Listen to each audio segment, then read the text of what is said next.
The old librarian, Aurelio Masson, had not slept in 2 years, not properly. He had managed the original composition registry of the conservatory for 41 years, and he had only one secret on his shoulders, and the weight of it was beginning to outrun him. So when he saw the Veronese car pull up to the recital hall on the night of the Calandra prize, and saw the head of that family step out into the cold lamplight in his charcoal three-piece suit, Aurelio decided, tonight.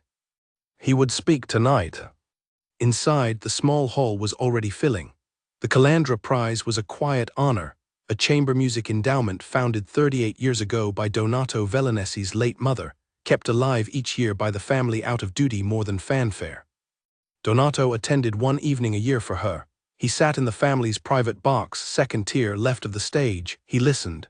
He did not applaud unless he meant it, and the room knew it. Aurelio took his usual seat in the back row on the aisle near the corridor that led down to his registry library. He could hear the orchestra tuning. He could hear beneath the tuning his own pulse. On the third desk of cellos sat a young woman in a plain black dress, her dark hair tied back in a low bun, a few loose strands at her temple. She was Mariella Tassi. She was 24. She had composed the suite the audience was about to hear. She did not know yet that anyone besides Aurelio knew this. The program opened with 2 short pieces and then the centerpiece, the World Tour edition of the suite in D minor for solo cello and small ensemble, attributed to Maestro Renzo Calvari, age 63, the celebrated guest of honor. He walked onto the stage to applause that he had grown comfortable with. He bowed once, briefly, the bow of a man who has been bowed to many times. He sat at the front of the small ensemble and took up his own cello. He had been performing this suite for 2 seasons. It had won him a national prize the previous summer. The conservatory's banners outside still carried his name on it. Aurelio watched Mariella's hands as the first measure rose. It was the smallest thing that gave her away to anyone who knew. Not her face stayed composed, the face she had brought to him 2 years ago when she first asked him, very politely, what a young composer was supposed to do if her teacher had taken her unfinished cello suite and published it under his own name. No, her face was steady, it was her hands. They knew the suite the way only the writer of a thing knows it. They moved a half-second ahead of the page. Her bow rose for a turn before her eyes did. She had written that turn at her kitchen table in the winter of her final year as a student, with her mother sleeping in the next room, and she could no more forget the shape of it than forget the shape of her own name. From the private box above, Donato Veronese watched too. He did not move. The room was used to his stillness. It was the stillness of a man who had learned that everything important happens before anyone realizes it is happening. He watched the famous old man at the front of the stage. He watched the audience, who clapped for the famous old man's name without seeing the third desk cellist. And then, at the second movement, he watched Mariella's hands, and his head tilted slightly to one side, the way a man tilts his head when he hears a wrong note in a sentence someone has spoken to him. Aurelio saw the tilt. He had been watching for it. The suite ended. The applause was full and warm. Maestro Calvari stood, bowed, accepted flowers, kissed the conductor's cheek, lifted one hand toward his ensemble in a gracious sweep that did not particularly land on the third desk, and walked off stage. The audience rose to leave. Mariella packed her cello. She did not look up at the private box. She did not look at the old man with the flowers. She loosened her bow with the same calm, steady hands and slid it into its case. In the lobby, the Veronese men gathered their coats. Aurelio waited at a polite distance, hat in his hands, until Donato's eyes found him. He stepped forward. He did not bow. He had decided, walking up that corridor, that he would do this the way one old man speaks to another. "Sir," he said, "if I may, there is a registry matter you should know about." Donato Veronese turned all the way toward him, which was the family's old courtesy and was not given to everyone. "Tell me," he said. Aurelio told him. He kept it brief. He had been keeper of the original composition registry of the conservatory since before the registry kept electronic dates. He held in his vault a dated manuscript of the suite in D minor, submitted to him on the 7th of November, the year before the Maestro Calvari version was first performed, signed in the composer's own hand. The composer was the young woman on the third desk of cellos tonight. She had brought it to him in confidence, as a student exercise 2.5 years ago. She had since brought him the polished movements as well, all dated, all signed, all stamped by his registry. He had not raised it publicly because she had not asked him to. He believed, he said this very simply, that she had not asked him to because she was 24, and her teacher's name was on the program of half the great houses of the country. Donato listened without interrupting. When Aurelio finished, the boss was quiet for a long moment, and Aurelio understood then why people who feared him spoke of his quiet. It was not a quiet that filled rooms, it was a quiet that emptied them. "Where is she now?" Donato said. "She is packing her cello, sir. She will leave by the rear corridor. She does not know I have come to you." "Don't bring her to me," Donato said. "Bring me to her slowly, and only if she is willing to speak."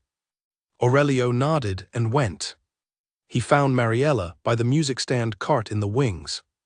He told her plainly he had been her keeper of registry for 2.5 years and he had earned the right of plain speech, that he had spoken tonight, that he had said her name to the head of the Velanesi family, that no step would be taken without her, and that the man was waiting in the corridor outside the registry office if she wished to come. She did not weep. She set down the cello very carefully and looked at the floor for a long second, and then she said, "I'll come. But I'd like to bring my own cello." She carried it herself. In the small wood-paneled office of the registry library, Donato Velanesi stood with his hands behind his back, his coat still on, looking at a long wall of leather-bound ledgers. The room smelled of beeswax and old paper.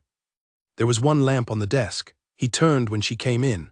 He did not offer his hand first. Aurelio noticed that and was grateful for it. He waited until her cello case was set down and her hands were free, and then he offered his hand quietly, palm up, the way a man does when he is asking, not taking. "Miss Tassi," he said, "I'm sorry to call you in this late. May I sit, or would you prefer to stand?" "You may sit," she said. They sat. Aurelio stayed by the door, hat still in his hands, as a witness. Donato spoke first, and what he said, Aurelio later wrote in his private journal because he wanted to remember every word. "Mr. Masson tells me there is a manuscript in your hand in his vault, dated more than a year before Maestro Calvary's version of the suite was first performed. He tells me you brought him several polished movements as well, all dated, all signed, all registry stamped. He has not raised this because you have not asked him to." "That's true," she said. "I would like to understand, in your own words, before I do anything, whether what I have just heard is what you would also say." She was quiet for a beat. Then she nodded and she told him quietly, without dramatic verbs, what had happened. She had been Calvary's student in her final year. She had given him a notebook of sketches in her last December, asking for his thoughts on the second movement turn. He had returned the notebook 3 weeks later with a few generous compliments and very few notes. The suite, with that turn intact, had appeared the following autumn under his name. She had said nothing. She had finished her studies, taken a third desk seat in the conservatory orchestra and gone on. She had not been brave. She had been 22, then 23, then 24. His name was on the banners outside the building she walked into every day. Donato listened. When she finished, he did not move for a moment.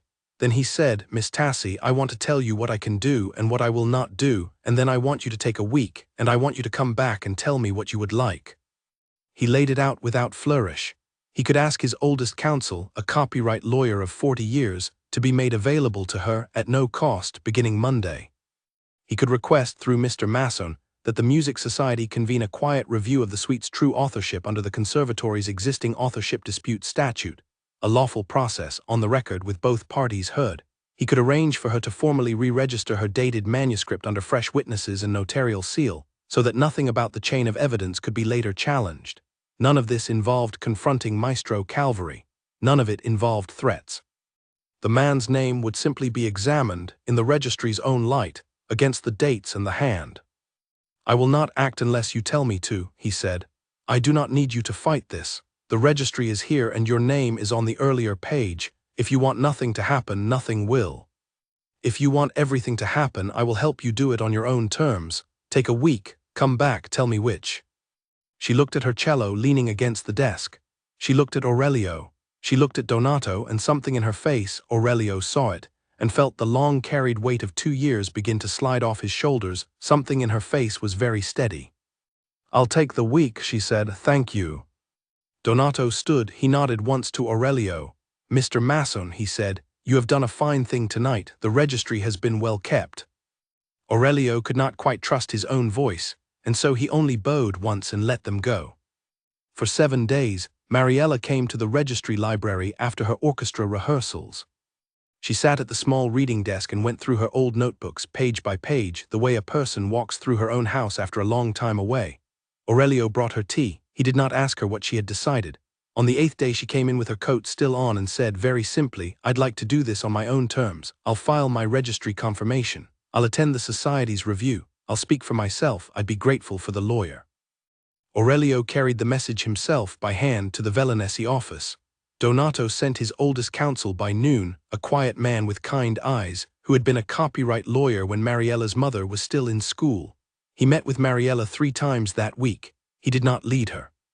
He listened, and then he showed her where the dated pages would matter, and where her own handwriting would speak louder than any argument he could make. The conservatory's authorship review committee convened on the first Thursday of the new month in the long room above the registry. 3 of the conservatory's senior board, 2 music society delegates, the registry keeper, the dated manuscript, the polished movement drafts, the lawyer, and Mariella. Maestro Calvary attended with his own representative. He was offered every opportunity to make his case. He made it at first warmly and then less so. When Mariella's manuscript was set on the long table, her own handwriting, the date in her hand, the registry stamp of 2 years and 3 months earlier than the first known performance of his version, and when she was asked plainly to play the second movement turn from the manuscript on the cello she had brought into the room with her, she did it without hurry. She did not look at him. She played the turn the way it had first occurred to her at her kitchen table in winter. The committee listened. The room was quiet. When she finished, she set the bow down and said, "It is mine. I would like my name on the title page." The committee adjourned for 1 hour. When they returned, they confirmed her authorship. The Music Society would publish a correction in the next quarterly bulletin.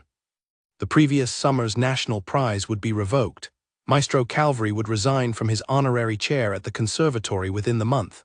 His representative spoke briefly and left. No threat had been made. No voice had been raised.